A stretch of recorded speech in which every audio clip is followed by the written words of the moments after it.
Naguba ang usa ka tulay sa Barangay Carmen sa Davao City atol sa kusog nga ulan kagahapon. Atong saro ng detalye ini sa live report ni Argil Relator. Argil.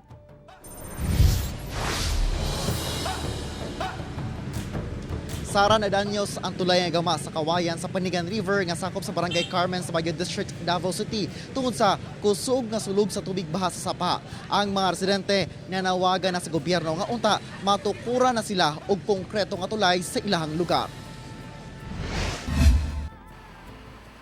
Kung kaniadto, maagian pa sa mga residente patabok kining tulay nga gama sa Kawayan sa Panigan River nga sakop sa Barangay Carmen, Baguio District sa Davao City.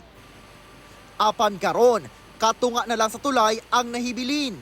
Kinihuman na anod ang katunga sa tulay ato sa paghaguro sa tubig sa sapa, epekto sa kusog nga ulan lunas sa hapon.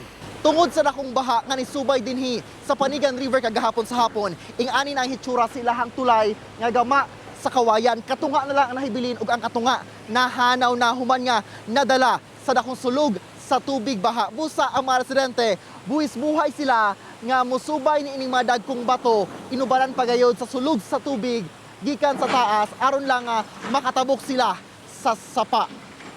Ang residenteng si Virginia nga gikan sa ilang umahan, kalkulado ang pagsubay sa mga dagkong bato aron makatabok sa sapa. Sanglit kung masipyat, posibleng madalinas paingon sa ubos nga bahin sa sapa.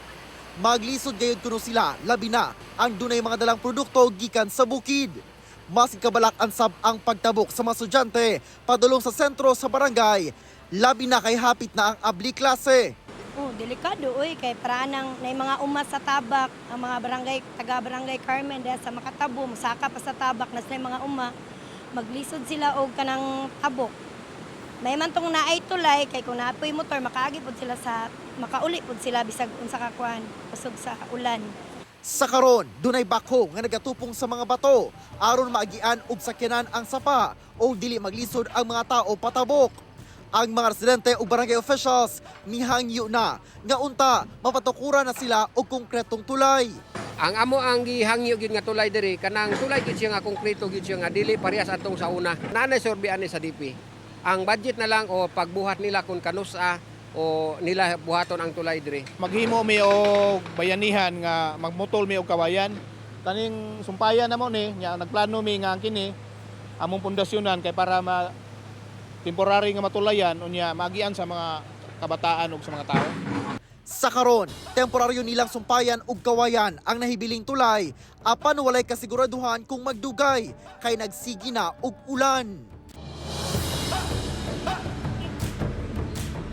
Sara, ipaningkamutan pa nato ang makuha ang kabahin sa Davao City Engineers Office o sa DPWH 11 kung doon na ba sa plano ang patukod o konkretong tulay o kung kanus aman sa maong lugar. Apan sa karon ipamangnuan ang mga residente nga mag-igmat sa pagtabok sa sapa. Sara. Okay, daghang salamat Argil Relator.